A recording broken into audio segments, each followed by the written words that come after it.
السلام الله عليكم ورحمة الله وبركاته كلنتو وعنا ونكسن داوديال meel kasto aad joogtaan kusoo dhawaada wararkii ugu dambeeyay geeyiga Soomaaliya wararka degdega ah oo aan idin hayo caawa waxa kamid ah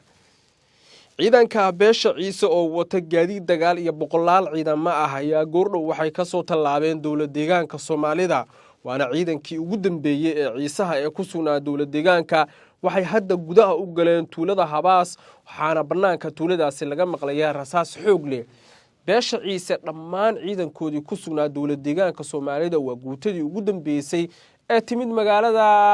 Habaas waxaan ku soo gudbin doonaa Ciisuhu waxay qaadayaan guluf dagaal oo weyn faahfaahinta ayaan kula wadaagi doonaa waxaan kale ku soo gudbin doonaa suldaanka guud ee beesha Samaroon oo amray in la soo bixiyo hubkii kaydka beesha ay lahayd wuxuuna kulan la qaatay saraakiil ka tirsan beeshiisa iyana macluumaadka ayaan ku siinaya waxaan kale ku soo gudbin doonaa Puntland oo daandaansi ka bilowday banaanka magaalada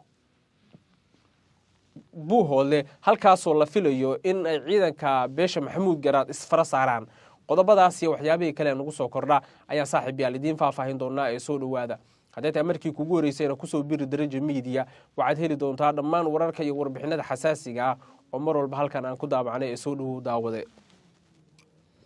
qodobkeena ugu horeeya ayaan ku bilaabayaa ciidankii beesha Ciise qaybtii ugu dambeysay ee ku sugnayd magaalada Diridhabe iyo deegaanada hoos yimaada ee dawlad deegaanka Soomaalida ayaa goordhow oo caawa waxay soo galeen gudaha gobolka Awdal gaar ahaan xuduudda dheer ee dawlad deegaanka iyo gobolka Awdal ayay ka soo tallaabeen waxayna wataan boqolaal gaadiid ah iyo sidoo kale qoryaha dorondooriga u dhaca saraakiil sarsaro oo ka tirsan beesha Ciise ayaan goordhow waxaan weydiiyay hubkan iyo gaadiidkan inay yihiin kuwii saxda ahaa ee beesha Ciise waxayna ii sheegeen in hubkan gaadiidka dagaalka iyo sidoo kale wax walba oo ku saabsan ay yihiin kuwii ay lahayd beesha Ciise oo ku sugnaa dawlad deegaanka Soomaalida hadda xasuusataan toddobaadkii la soo dhaafay ayaan idin wadaagay in ugaaska guud ee beesha Ciise uu qaatay go'aan aan inaba caadi ahayn kaasi oo ay adag tahay in ugaasyadu ay qaataan waa go'aan dagaal oo uu ku sheegay in dhammaan ciidanka beesha Ciise ee ku sugan gobolka dawlad deegaanka Soomaalida si degdeg ah ay u soo galaan gobolka Awdal ee xuduudda ku yaala si looga jawaabo in xeerka buugga Ciise la hor istaagay waxaa la hadlay dhowr xubnood oo ka tirsan Somaliland si uu uga weydiiyo haddii ay ka warqabaan dhaqdhaqaaqyada halka ka socda waxayna xubnuhu ii sheegeen inay og yihiin dhaqdhaqaaqa halkaasi ka socda balse ay doonayaan inay si degdeg ah u soo gabagabeeyaan faragelin walba oo ka imaan karta dhinaca iyo Ismaaciil Cumar Geelle Somaliland waxay sheegtay ama ay ugu baaqday Ismaaciil Cumar Geelle inuu joojiyo hubeynta tirabeelka ah ee beeshiisa rasaas kooban ayaa laga maqlayaa banaanka magaalada dabcan tan oo loo arkay inay tahay wax u eeg dabaaldeg oo beesha Ciise ay leedahay aleelaha waxaan gaarnay guushii aan rabnay Ciisuhu xilligan iyagu inay ishubeeyaan oo ay Jabuuti hub ka helaan oo ay xoog ku soo bandhigaan xeerka buugga Ciise waa inta ay rabaan Ciisuhu hadda waxay rabaan bishan hadda bilowga ah ee January ee sanadkan 2026 ayay rabaan in beesha Ciise ay dabcan si weyn ugu dagaalanto in xeerka buugga Ciise la soo bandhigo waliba bisha labaad ee sanadkan iyadoo la isla gaarin ayay rabaan inay xeerka buugga Ciise soo bandhigaan awood walba ay lahaayeen ay banaanka keenaan dadka Soomaaliyeed ay u tusaan in beesha Ciise aysan noqon karin beel yar oo dad gaar ah ay guumeystaan waa dabcan waa sida iyagu aaminsan yihiin oo ay leeyihiin xeerkii buugga Ciise hadii la hor istaagay waa inaad tallaabooyin qaadno awal 3 guuto oo hubeysan oo dawlad deegaanka ka timid qaarna Jabuuti ay ka yimaadeen ayaa xuduudda gobolka Awdal soo gaaray caaw ugu dambeysay waa guutadii ugu dambeysay oo dabcan halkaasi soo gaarta waxayna dad badan aaminsan yihiin in guutadan ay dabcan noqon doonto teedii ugu dambeysay oo ku saabsan in ay qabsadaan Saylac iyo Boorama si xeerka buugga Ciise loo soo bandhigo yacni beesha la yiraahdo Ciise iyagu waxa ka go'an oo geed dheer iyo geed gaabanba ay u korayaan in xeerka buugga Ciise la soo bandhigo halka Samaroonku ay leeyihiin wallay ka tahay inaan la soo bandhigeen xeerka buugga Ciise taab waxa ka xiga anagoo dagaalana oo midna loo laayo waa sidii iyagu aaminsan yihiin xaaladdu marka halkaas ay maraysaa khubaro badan oo arrimaha la socota waxay leeyihiin xaaladdu faraha ayay ka baxday ama ay ka baxaysaaba haddii aan si degdeg ah xal loo helin oo aanan si degdeg ah loo xalin tabashooyinka jira. si walbaba ha ahaatee khubarada arrimaha la socota ayaa waxay sidoo kale aaminsan yihiin in toddobaadyadii lasoo dhaafay sidaas oo kale ay jireen walaac iyo walbahaar xoog leh oo ku saabsan in beesha ciise ay qaado tallaabooyin dheeraad ah oo xaaladda uga sii daraysa oo ay dad badan aaminsan yihiin in ay tahay inay dagaal geliyaan gobolka. hadda dagaaladii ugu dambeeyey ee ka dhacay tuulada Habaas, tuulada Xariirada ayaa waxaa la leeyahay beesha ciise tijaabo yar bay ku sameysay beesha Samaroon, dharbaaxooyin culus ayaana ku dhacay beesha Samaroon sababtoo ah deegaanku ay si fiican u kala yaqaanaan iyo hubkii ugu dambeeyey oo ay ku dagaalamayaan beesha ciise ayaa waxaa la leeyahay waxay sababtay in beesha Samaroon dagaalkii ugu dambeeyey hadda ka dhacay tuulada Habaas lagaga roonaado oo ay xaaladdu gaarto meel aan waxba laga qaban karin. sidaas si lamid ah madaxweynaha Djibouti ayaa dhawaan wuxuu la kulmay ugaaska guud ee beesha ciise. dabcan kulanku sidaan hore idinkugu sheegay wuxuu daaranaa sidii xal degdeg ah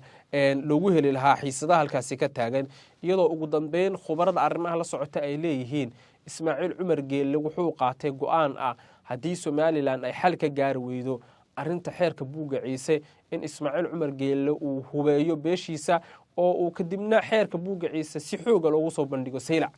weliba Saylac lagu soo bandhigayo awal waxaa la rabay Saylac in lagu soo bandhigo mudaharaadyo dhacay waataad ogeedeen waa tii dib loo dhigay. hadda waxaa la leeyahay iyadoo aan baryo ahayn oo aan la tugtuugeen ayaa dabcan hadda la soo bandhigi doonaa, taasoo dabcan xaaladda dab kale ku sii shidaysa. qodobadeena kale ayaynu saaxiibayaal eegaynaa. markanna waxaan fiirinaynaa war kale oo isna degdeg ah oo ku saabsan Suudaanka guud ee beesha Samaroon oo amray in la soo bixiyo hubkii kaydka oo ay beesha Samaroon lahayd. dabcan wax badan bay xiirinaysaa saan dareemayo beesha Samaroon. xog iyo baaris aan sameeyey ayaan dhawaan waxaan ku ogaaday in beesha faca weyn ee Samaroon ay leeyihiin hub kayd oo aad u fara badan. nimanku niyo saan moodiya maba ahaba wallahi. hadda saan xogta ku helayo beesha hub bay leedahayba, beesha Samaroon la yiraahdo hub bay leedahay. waxaan la xiriiray dhowr qof oo beesha ciise ah. dhawaan waxay ii sheegeen in uusan jirin hub ay leedahay beesha Samaroon, laakiin baarisaan sameeyey waxaan ku ogaaday in hub ay leeyihiin laakiin hubkooda uusan tiro badnayn oo weliba ay ku dagaalami karaan dee muddo ay ku dagaalami karaan oo ay ku gorgortami karaan oo ay dad iskaga celin karaan. waana waxa dabcan xilligan ay beesha Samaroonku ay doonayso in ay cashir u dhigto beesha ciise oo ciidankii ugu xooganaa hadda isku soo daabulaysa xadka Awdal iyo sidoo kale gobolka. waxa ay wararku tilmaamayaan in Suudaanka guud ee beesha Samaroon uu u sheegay xubnaha saraakiisha ee isaga ka hoos shaqeeya in ay diyaar garoobaan oo ay dagaal diyaar u noqdaan, isla markaana ay tallaabo qaadaan oo cid walba oo dabcan loo arka dee inay xilligan caqabad ku tahay dhismaha maamulkan